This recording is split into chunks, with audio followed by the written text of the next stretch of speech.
मैं doctor Shailendra Kumar Nethani, MD Ayurveda. और पिछले 1-2 हफ्ते से डेंगू फीवर जो है इसका आउटब्रेक हुआ भारतवर्ष के कई राज्यों में। तो इसलिए आज की चर्चा हम लोगों की डेंगू पे होगी। डेंगू जो है ये एक तरह का वायरल फीवर है, जिसका वायरस डेंगू वायरस या DNV वायरस कहते हैं इसको।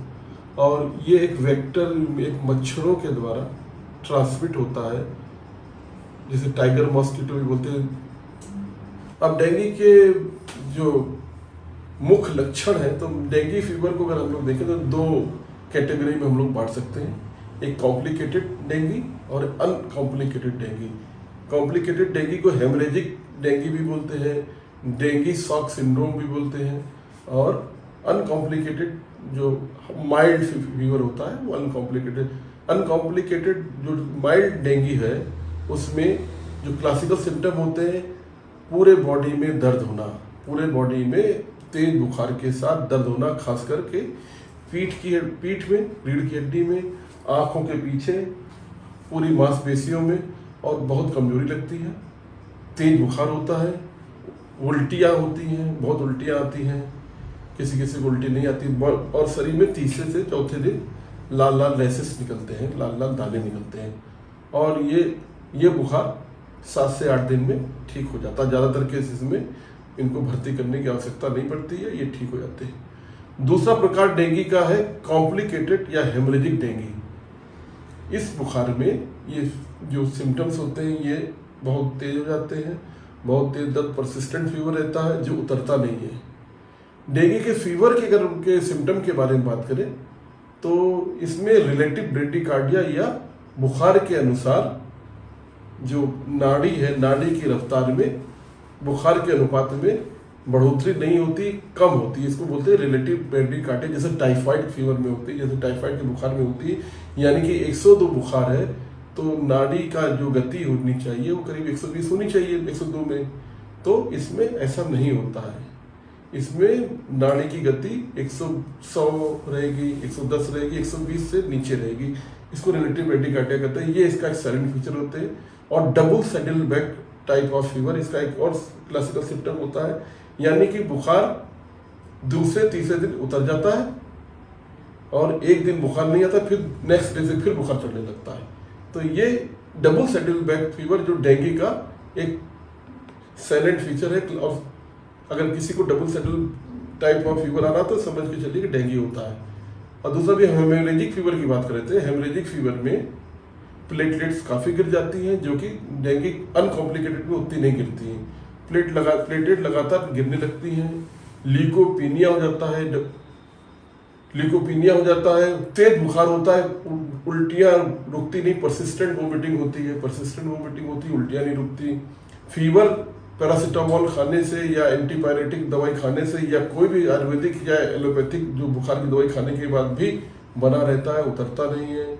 प्लेटलेट गिर जाने से कहीं ना कहीं से मसूड़ों से ब्लीडिंग हो सकती है, नाक से ब्लीडिंग हो सकती है, शरीर में लाल लाल चकत्ते पड़ जाते हैं, रस स्राव होने लगता है, यानी प्लाज्मा लीकेज हो जाता है। ये कहीं ना कहीं से प्लाज्मा लीकेज होने से रक्तचाप में या ब्लड प्रेशर में काफ़ी कमी आने लगती है और पेशेंट शॉक में चला जाता है। उसके हाथ पैर में शीतांगता हो जाती है। शीतांगता यानी बॉडी के जो पार्ट होते हैं, शरीर का जो अंग होते हैं, वो ठंडे होने लगते हैं।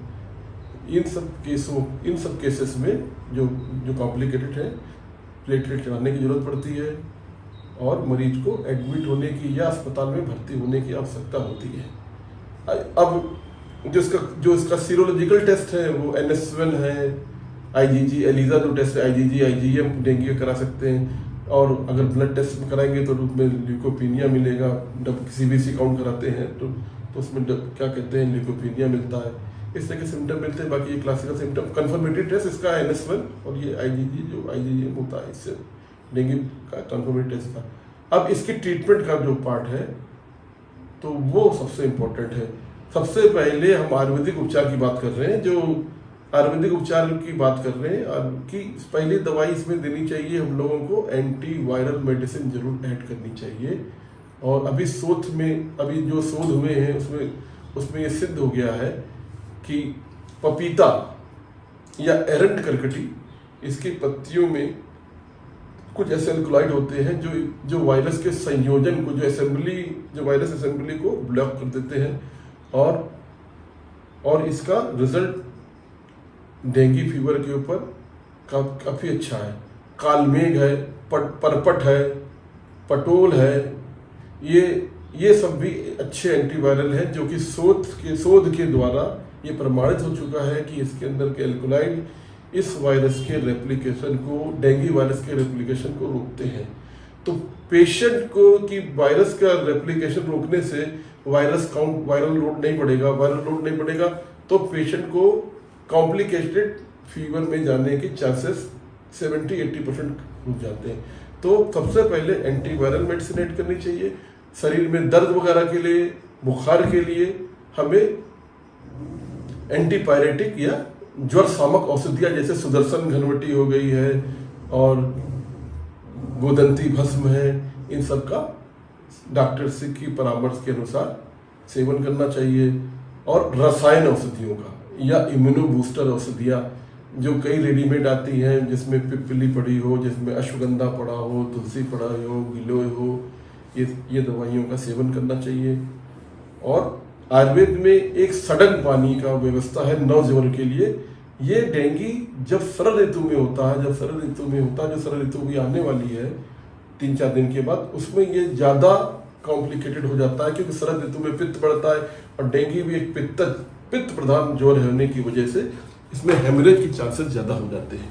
तो इसलिए पित्त शामक औषधियों को भी हमें जो क्या कहते हैं डेंगू ज्वर की चिकित्सा में शामिल करना चाहिए, जैसे गिलोय हो गया, परपट हो गया। तो इसी क्रम में सडक पानी नवज्वर में जो चरक ने बताया है, जो शास्त्रों में जिसका उल्लेख लगाया, वो नवज्वर में उसमें सडक पानी की व्यवस्था करनी चाहिए। और सडक पानी बार बार पीना चाहिए। सडक पानी क्या होता है कि जब पानी के अंदर कुछ जड़ी बूटियाँ जैसे चंदन, उसीर, सुगंध वाला, परपट, ऐसे की 6 दवाइयाँ होती हैं, इसको उबाल के ठंडा उसको छान लेते हैं, उसी पानी को दिन भर पीते हैं, तो पित्त का शमन करते हैं, ज्वर का शमन करते हैं। ये सब व्यवस्था से इसको हम आसानी से विजय प्राप्त कर सकते हैं और मरीज जो है कॉम्प्लिकेटेड फेज में नहीं जाएंगे अगर एंटीवायरल खाते हैं, पित्त का शमन करने में पित्त शामक औषधियों को लेते हैं और खूब पानी पीते हैं, जिससे भी पित्त जो है इस तरह की टॉक्सिक चीज़ें शरीर से बाहर निकल जाती है। धन्यवाद।